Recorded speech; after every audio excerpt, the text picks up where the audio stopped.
पूर्वी विटा नगरपालिकेची निवडणूक संपन्न झाली. आम्ही भारतीय जनता पार्टीच्या वतीनं सदरच्या निवडणुकीला सामोरं गेलो. निवडणुकीला सामोरं जात असताना अनेक अनपेक्षित घटनांच्यामुळं आम्हाला भाजपच्या पॅनेलला अपयश या ठिकाणी पदरामध्ये पडलं. आमच्या केवळ 4 नगरसेवक पदाच्या सीट्स निवडून आल्या आणि आमच्या विरोधकांच्या जवळपास 22 सीट आणि नगराध्यक्षपदाची सीट अशी निवडून आली. विटेकर जनतेनं दिलेला हा कौल आम्ही या ठिकाणी निश्चितपणे अत्यंत नम्रपणे स्वीकारलेला असून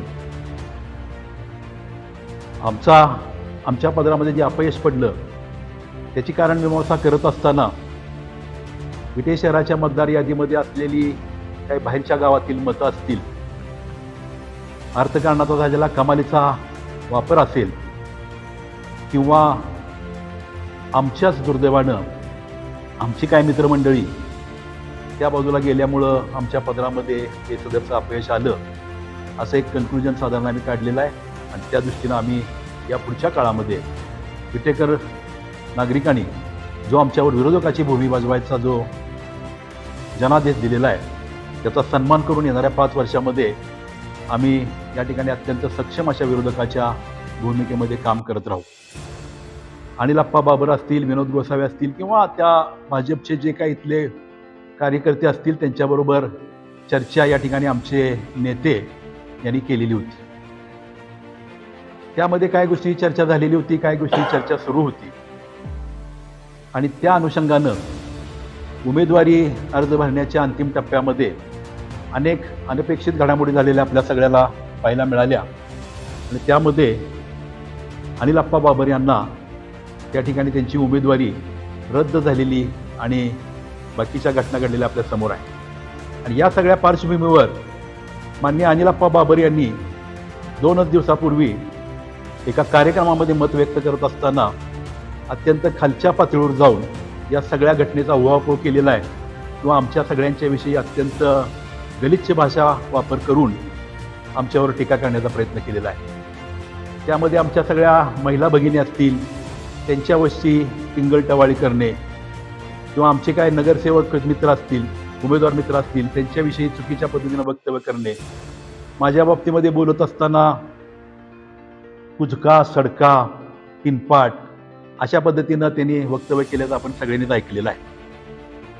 आम्हाला असं वाटतं की अनिल अप्पाची उमेदवारी नाकारली गेली की त्यांच्या स्वतःच्या कुकर्मानं आणि त्यांच्या चुकीच्या वागण्यामुळं त्यांची उमेदवारी नाकारली गेलेली आहे. अर्ज भरण्याच्या शेवटच्या दिवसापर्यंत त्यांच्याबरोबर अगदी वेगवेगळ्या पातळीवर चर्चा सुरू होत्या. आमचे नेते आदरणीय सदाशिवभाऊ असतील, वैभवदादा असतील किंवा सांगली जिल्हा भाजपच्या कार्यकारिणीतले अनेक पदाधिकारी असतील, त्या सगळ्यांच्या माध्यमातून असतील, माननीय अशोकभाऊ गायकवाड असतील आमचे नेते, त्यांच्या माध्यमातून चर्चा चालू होती. आणि कुठं तर समन्वयानं आपण जावं आणि तुमच्या काहीतरी 1-2-3 सीटा आणि आमचे बाकीचे उमेदवार अशा पद्धतीनं आपण जावं असा प्रस्ताव सातत्यानं त्यांच्यावर चर्चेला जात असताना त्यांनी घेतलेली अत्यंत ताठर भूमिका, अत्यंत घमेंडखोर भूमिका या सगळ्यामुळं खरं तर ही त्यांच्यावर वेळ आलेली आहे. आणि आज ते त्याचं खापर कुठंतरी देवांग समाजाचे आम्ही कार्यकर्ते म्हणून आमच्यावर पडायचा प्रयत्न करतायत. तर सुरुवातीला त्यांनी व्यक्त केलेल्या सगळ्या या आकांड तांडवाचा, महिलांविषयी केलेल्या गैरवक्तव्याचा अत्यंत कठोर शब्दामध्ये त्यांचा धिक्कार करतो. आणि मला त्यांच्याविषयी काही गोष्टी बोलत असताना आता खरं तर आमचा स्वभाव नव्हे की काही गोष्टी पुन्हावर अशी पत्रकार परिषद घ्यावी आणि पुन्हावर टीका टिप्पणी करावी, हा खरं तर माझा वैयक्तिक स्वभाव पण नव्हे. परंतु आता जर एवढा त्यांनी जर आपल्याविषयी शब्द वापरलेत तर काही गोष्टीचा उहापोह करणं हे क्रमप्राप्त आहे. आणि त्या दृष्टीनं मी माझा खुलासा एवढाच करेन की मी गेली 30-35 वर्ष या विटे शहरामध्ये सार्वजनिक क्षेत्रामध्ये काम करतोय. आपल्या या सगळ्या पार्श्वभूमीवर आपण एक यंत्रमाग संस्था काढलेली होती. त्या यंत्रमाग संस्थेची आजची परिस्थिती काय आहे? शासनानं त्याला भाग भांडवल दिलेलं होतं, ते कुठं गेलं आहे? त्यामध्ये मशीन्स होत्या, त्या विकले गेलेत, त्याचं काय झालेलं आहे? आज त्या शेडचा काय वापर केला जातो याचाही या ठिकाणी या समोरच्या माणसांनी उत्तर द्यावं लागेल. आणि मग त्या आपल्याला ठरवता येईल की मग तीनपाट कोण आहे.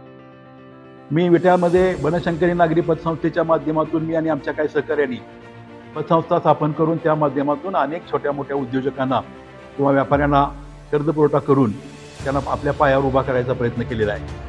टेक्स्टाईल पार्कच्या माध्यमातून देखील आम्ही यंत्रमाग व्यवसायाचं आपल्याला आधुनिकीकरण करता येईल का अशा दृष्टीनं त्या ठिकाणी प्रयत्न केले. 200-250 लोकांना त्या ठिकाणी रोजगार निर्माण झाला. स्वयंरोजगार करणाऱ्या आमच्या काही उद्योजकांना त्या उद्योजकाची नवी दालनं उपलब्ध झाली. त्याच्याबरोबरीनं या ठिकाणी सामाजिक क्षेत्रात काम करत असताना बाबूराव म्हेत्रे असतील, आमचे सगळे सहकारी असतील, यांच्या माध्यमातून आम्ही बनशंकरी एज्युकेशन सोसायटीच्या माध्यमातून देखील समाजातल्या दुर्बल घटकांच्या लहान मुलांना प्राथमिक शिक्षण उपलब्ध करून देण्याचा प्रयत्न केलेला आहे. दुसऱ्या बाजूला विराज सूतगिरणी आमचे आमदार सदाशिवराव, माजी आमदार सदाशिवराव भाऊ पाटील यांच्या मार्गदर्शनाखाली, त्यांच्या प्रमुख चेअरमनशिपखाली आम्ही 55 कोटी रुपयाचा त्या ठिकाणी प्रकल्प उभा केलेला आहे. त्याचं दैनंदिन कामकाज सगळं गेले अनेक वर्ष मी बघतोय. तिथं 200 लोकांना आम्ही रोजगार उपलब्ध करून दिलेला आहे. 200 लोकांची रोजीरोटी त्या ठिकाणी चालते. दुसऱ्या बाजूला सामाजिक क्षेत्रात काम करत असताना 2006 साली मी रोटरी क्लबच्या माध्यमातून सामाजिक जी जगातली एक सर्वात मोठी सेवाभावी संस्था आहे तिची शाखा या ठिकाणी विट्यात उभा करून त्या माध्यमातून देखील अनेक सामाजिक उपक्रम या ठिकाणी राबवण्याचा प्रयत्न केलेला आहे.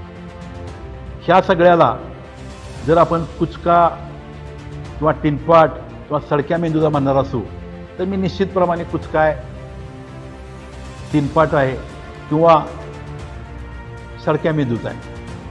अनिल बाबर यांनी माझ्याविषयी जे काय थोडंसं वक्तव्य त्यांनी त्या दिवशी केलं होतं याबद्दलच मी फक्त बोलणार.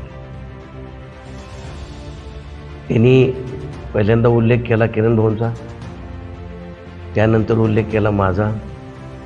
ते बाबूराव म्हेत्रे बोलताना म्हणजे ज्येष्ठ माणसांच्या बाबतीत सुद्धा किंवा महिलांच्या बाबतीत बोलताना अरे काय आपण कुठल्या पक्षाचा अध्यक्ष असलो की आपल्याला काहीतरी पात्रता पाहिजे बोलण्याची. आपलं वय किती, आपण त्या पद्धतीप्रमाणे आपण कशा पद्धतीनं बोललं पाहिजे, ज्येष्ठ माणसांच्या बाबतीत कसं बोललं पाहिजे. आम्ही सुद्धा इलेक्शन लढवलेले आहेत. 1996 पासून मी सुद्धा 3 इलेक्शन लढवलेले आहेत. 1996ला ज्यावेळी माझ्या विरोधात ते उभे होते त्याच वार्डामध्ये, आता वार्ड नंबर 2 मध्ये, त्यामध्ये एकूण वार्डामध्ये फक्त मतदान होतं 1200. त्या 1200 मतात सुद्धा मी जवळजवळ 650 मतानं त्यांचा पराभव केला. तर जसं त्यांनी काल उल्लेख केला 2006 साली मी त्यांचा पराभव केला.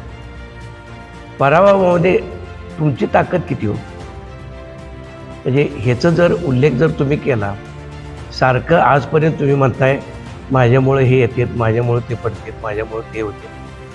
अरे आपल्या जीवनामध्ये चांगलं काम एखादं केलं पाहिजे.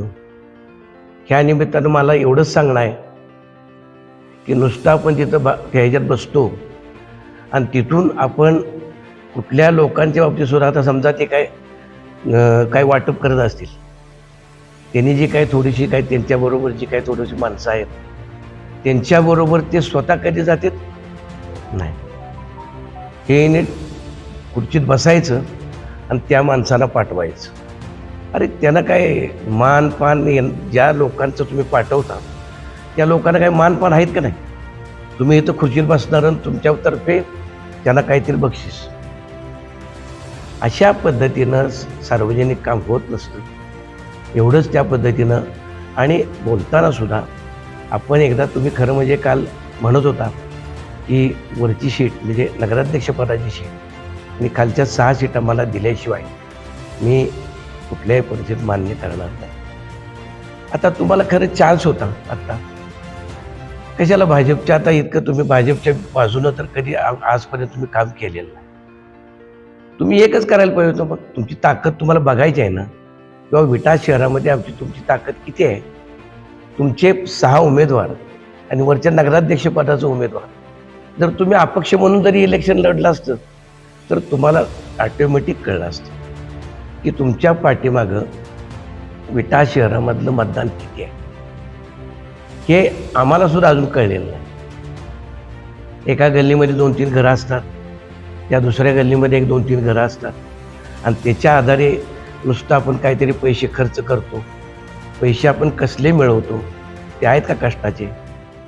ह्या पद्धतीप्रमाणे पहिल्यांदा स्वतःवर तुम्ही पहिल्यांदा अभ्यास करा आणि मग पुन्हा त्या पद्धतीनं ज्येष्ठ माणसांच्यावर कसं बोलायला पाहिजे.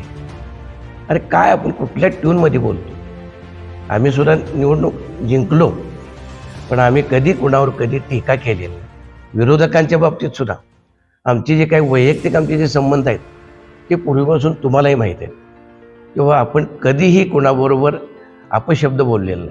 विरोधक जरी असला तरी आम्ही आमच्या ज्या काय 10 वर्षा नगरसेवकामध्ये वैयक्तिक आम्ही विरोधकांची सुद्धा भरपूर कामं केली. असं काय तुम्ही कुठल्याही लोकांना जर तुम्ही विचारलं तर आमच्याबद्दलचं वैयक्तिक मत त्यांचं जर जी काय असतं पार्टी म्हणून सोडून द्या. खूप चांगलं आहे असं मी म्हणायचं कारण नाही.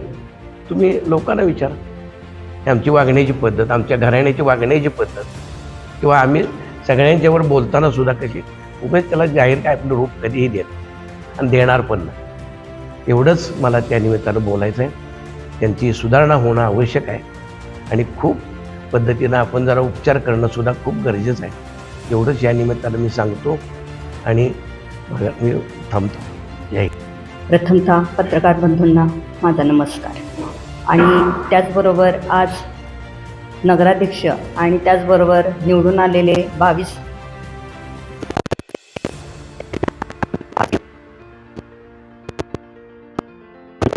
किरण भाऊनी, त्याचबरोबर बाबूराव मेत्रे, त्याचबरोबर विपुल असेल, माधवराव रोकडे असतील, आमच्या समाजातील सर्वच आणि आम्ही सर्व उमेदवार.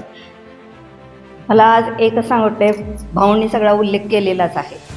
अनिल अप्पांनी ज्या पद्धतीनं जे बोलले ते पूर्णपणे चुकीचं आहे. एक मी नगराध्यक्षपदाची उमेदवार म्हणून मी आज इथं बोलणार आहे की महिलांशी बोलताना एकेरी शब्दात तुम्ही कधीही कुणीही बोलू नका. महिलांचा आदर करायला शिका.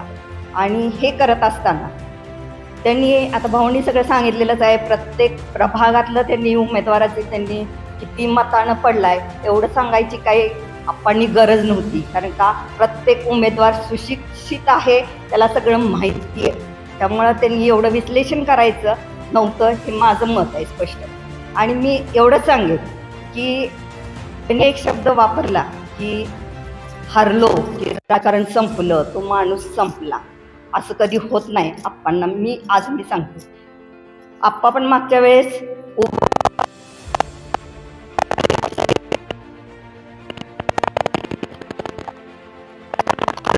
असती. आपण हे समजून घ्यावं. कारण का हा नशिबाचा खेळ असतो.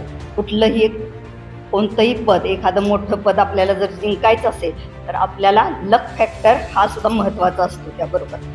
त्यामुळं आप्पांनी थोडा विचार करूनच बोलावं.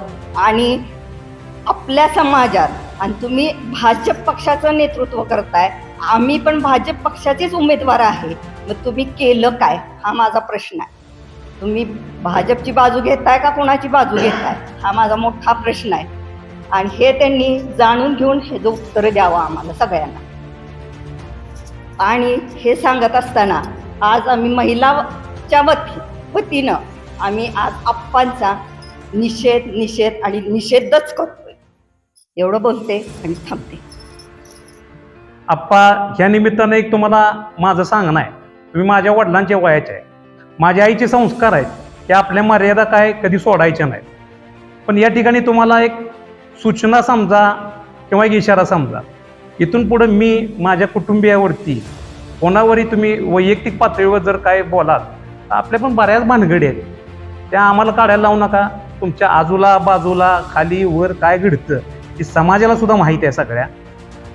आता माझ्या जीवनामध्ये माझी पत्नी उभा राहण्याची ही पहिलीच वेळ आहे. त्या निवडणुकीमध्ये तिचा चांगल्या मोठ्या फरकानं पराभव झाला आणि तो पराभव आम्ही मान्य पण केलेला आहे. काय चुका झाल्या असतील त्या चुका सुधारून पुढच्या येणाऱ्या काळामध्ये संघर्ष करून त्याच्यावर मात करून पुढं कसं चांगल्या पद्धतीनं जाता येईल यासाठी आमचा निश्चित प्रयत्न असणार. आमच्या समाजाचे ज्येष्ठ नेते अनिल आप्पांनी परवा दिवशी माझ्यावरती एक टीका केली. त्या टीकेमध्ये त्यांनी असं म्हटलं की फेसबुक व्हॉट्सअपचा नेता. ठीक आहे, आज माझं वय 36 आहे, मी युवा पिढीचं नेतृत्व करणारा आज माणूस आहे. समाज माध्यम आहेत. आज समाज माध्यमा ही एक अशी मोठी ताकद आहे की आपल्या देशाचे पंतप्रधान नरेंद्रजी मोदी साहेब असतील, आपले मुख्यमंत्री महाराष्ट्राचे फडणवीस साहेब असतील, ते त्यांच्या कामाची, त्यांच्या योजनांची ज्या काही गोष्टी ध्येय धोरणांच्या आहेत या समाज माध्यमांच्या माध्यमातून ते आपल्यापर्यंत, जनतेपर्यंत पोहोचवण्याचं काम करत असतात. मीही माझं समाज माध्यम त्या पद्धतीनं वापरत असतो. मी माझ्या स्वतःच्या कामाची माहिती, माझं एखाद्या विषयी असलेलं मत, माझा व्यवसाय, माझ्या व्यवसायाच्या जाहिराती त्या फेसबुक, व्हॉट्सअप, इंस्टाग्रामच्या माध्यमातून मांडत असतो. आता त्यांनी सांगितलं की सोशल मीडियाचा मी युवा नेता आहे, तर आहेच.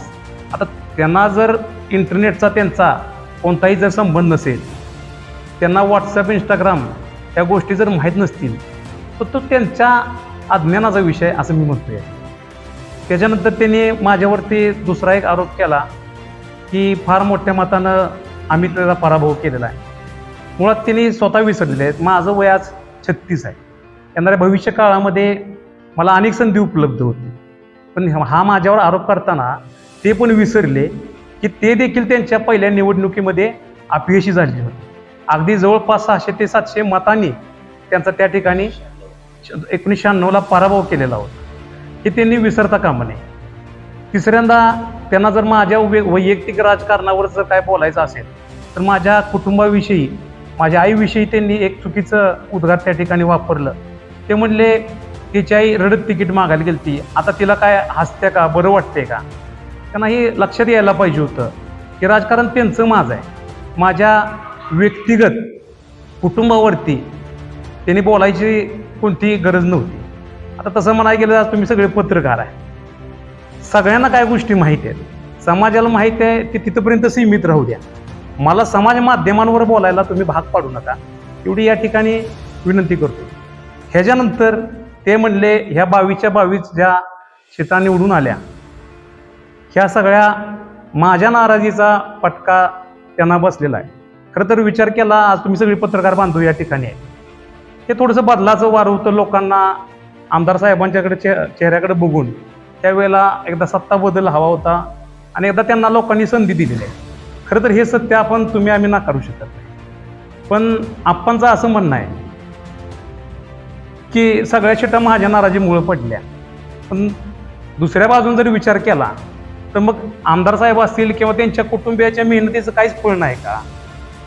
2016 साली, 2014 साली मोदी पंतप्रधान झाले, त्यावेळेस पण ते म्हणले माझं फार चांगलं लोक ऐकत आहेत, त्या गोष्टीचा मी साक्षीदार आहे. 2019 साली म्हणले अजून तरी माझं विठ्ठली जनता ऐकते. मग 2024च्या लोकसभेला विशाल पाटील खासदार झाले, मग त्यांचं लोकांनी का ऐकलं नाही ह्याचा पण खुलासा त्यांनी केला पाहिजे. ही जनता जनार्दन आहे, हा जनतेचा कौल तुम्हाला आम्हाला सर्वांना मान्य केला पाहिजे. या सगळ्या गोष्टीचा उहापोह करताना मी म्हणल तीच पूर्व दिशा, माझ्याच कोंबड्यानं बांग दिली तर सूर्य उगवते, ही जी तुमची मानसिकता आहे ही बदलली पाहिजे. आज तुम्ही माझ्या वडिलांच्या वयाचे आहात, ह्या गोष्टी मी माझ्या एवढ्या कमी लहान वयाच्या मुलांना तुम्हाला सांगणं हे मला पण योग्य वाटत नाही. तर आपण जे आजपर्यंत काय काम केलं आहे त्या कामावर कुठेही पाणी न फिरता आपण आपला समाजातला असलेला मान सन्मान अबाधित कसा राहता येईल याचा आपण मात्र काळजीनं विचार करावा, असं सर्व युवकांच्या वतीनं आपल्याला एक मी नम्र विनंती करतो. त्याने दिलेला कौल आहे त्याचा आम्ही सर्व पराभूत उमेदवारांनी आमच्या पक्षानं स्वीकार केलेलाच आहे व तो स्वीकारून त्यात ज्या काही चुका घडल्या असतील त्या चुका लक्षात घेऊन त्या सुधारून पुढच्या काळामध्ये आपल्याला निवडणुकीला सामोरे जायचं आहे, त्याच्या तयारीला आम्ही लागलेलो आहोत. ही सर्व तयारी चालू असताना किंवा आपण पराभूत झालो आहे हे शल्य मनामध्ये असताना ज्या काही गोष्टी आपल्या परवा म्हणजे सावित्रीबाई फुलेंच्या जयंतीच्या पूर्वसंध्येला जी काही मुक्ताफळं आमच्या समाजाचे ज्येष्ठ नेते माननीय अनिलप्पा बाबर यांनी जी काही उधळली त्याला थोडंसं आपण काहीतरी उत्तर द्यायला हवं. किंवा त्यांना जो एक मानसिक आजार जडला आहे तो कसा बरा होईल त्या दृष्टीनं मार्गदर्शन करण्याकरता आम्ही आज सर्व या ठिकाणी उपस्थित आहोत. वास्तविक पाहता अनिल अप्पांचा जर का आपण पूर्व इतिहास तपासला तर मगाशी उल्लेख केल्याप्रमाणे विपुलनं सांगितलं 1996 साली फार मोठ्या फरकानं ते निवडणूक हरले. या ठिकाणी आपले सुरेश काका म्हणजे बाबू काका आम्ही त्यांना म्हणतो ते या ठिकाणी उपस्थित आहेत. त्यांच्या हस्तेच तो पराभव त्यांना स्वीकारावा लागला होता. काय असते राजकारणामध्ये सर्वांना काम करावं लागतं. मी देखील आज पहिल्यांदा निवडणूक लढवत होतो. 2011 साली मला पार्टीनं तिकीट दिलं होतं असं म्हणणार नाही, अर्ज भरायला सांगितला होता. शेवटच्या क्षणी मला अर्ज काढून घ्यायला सांगितला. त्यावेळी माननीय अशोकभाऊ गायकवाड आणि त्यांच्याबरोबरीनं माननीय अनिल अप्पा हे बरोबर आले आणि ती निवडणूक झाली. माननीय अनिल अप्पांचा जो उमेदवार जे उमेदवार आमच्या पार्टीनं दिले होते अनिल अप्पांच्या वतीनं माननीय दिवंगत आपले दिलीपराव आमने साहेब यांचं पार्टीनं दिलेल्या आदेशाचं मी तंतोतंत पालन करून त्यांना निवडून आणण्याचा मी प्रयत्न केला व ते निवडून आले.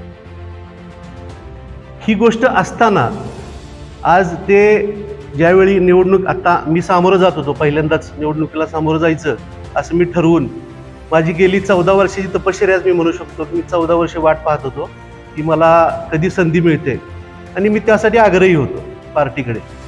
आमचा हा आग्रह समजा किंवा आमच्यातले जे उमेदवार या वेळेला उभा राहू इच्छित होते यांच्या इच्छेखातर किंवा त्या आपल्या कार्यकर्त्याला न्याय देण्यासाठी म्हणून जी काही भूमिका आदरणीय सदाभाऊंनी व आदरणीय दादांनी घेतली, अशोकभाऊंनी त्याला सपोर्ट केलं, ते मान त्यांचा मी ह्या ठिकाणी खरोखर मी हे ऋणी आहे की त्यांनी आमच्यावरती विश्वास ठेवून या निवडणुकीमध्ये आम्हाला संधी दिली. ज्या पद्धतीनं अनिल अप्पा म्हणतात की त्यांच्या कार्यकर्त्यांना त्यांनी संधी द्यायची होती, त्याचबरोबर आम्हाला देखील आमच्या पार्टीनं संधी देऊ केली होती व ती आम्ही संधी 100% बजावायचा प्रयत्न केला. आपण जर त्यांचं परवाचं जर का ते भाषण जे काय ऐकलं असेल तर ते म्हणतात की त्यांची एक पत्रकार परिषद झाली शेवटच्या दिवशी. त्या पत्रकार परिषदेपूर्वी शिवसेनेला चांगलं वातावरण होतं आणि पत्रकार परिषदेनंतर वातावरण बदललं. म्हणजे नक्की त्यांना काय सांगायचं आहे की ते आमच्यापासून दूर झाल्यानंतर शिवसेनेचं वातावरण कमी झालं का ते आमच्याबरोबर होते त्याच्या आधी शिवसेनेला वातावरण चांगलं होतं? नक्की काय म्हणायचं आहे त्यांना? का त्यांना असं वाटलं की शिवसेनेला वातावरण चांगलं आहे मग आपण सरळ आपलं माघार घेतलेली बरी, हे समजून बहुतेक त्यांनी माघार घेतली असावी आणि आज ते कांगावा करतायत की आम्हाला पार्टीनं फसवलं किंवा काय केलं. आमच्या पार्टीवरती किंवा माननीय सदाभाऊंच्या वरती ते आरोप करतात की हे सगळं भाऊंच्या डोक्याने झालं.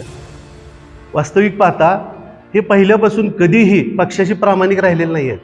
त्यांचा इतिहास काढून बघा. 1995 सालापासून आजपर्यंत ते कधीही भाजप या चिन्हावरती लढलेले नाही आहेत किंवा पार्टीनं जो दिलेला उमेदवार आहे त्याच्या विरोधात काम करण्याचा त्यांचा आजपर्यंतचा इतिहास आहे. 2014 हे त्याचं एक आपण हे मानक मानूया. त्या 2014ला 4 उमेदवार 4ही पक्षांनी उमेदवार दिले होते. त्यावेळी राष्ट्रवादी काँग्रेस पक्षाच्या वतीनं राजदादांना उभे होते, अमरसिंह बापू उभे होते, माननीय गोपीचंद पडळकर साहेब भाजपच्या चिन्हावरती उभे होते. तर त्यांनी भाजपचं काम केलं नाही त्यावेळेला. माननीय गोपीचंद पडळकर साहेबांना विरोध म्हणून त्यांनी भाजपच्या विरोधात काम केलं. आजही ते म्हणतात की आम्ही काही लोकांना सांगितलं नाही. त्यांच्या कार्यकर्त्यांनी या इलेक्शनला पळून काम केलंय. हा त्यांचा पूर्व इतिहास आहे. म्हणजे पक्षाची गद्दारी म्हणणार नाही मी, त्यांना गद्दारी म्हणणार नाही, कारण गद्दारी हे असे नसते. जे गद्दार असेल तर तो उघडपणे बाहेर जाऊन गद्दारी करतो.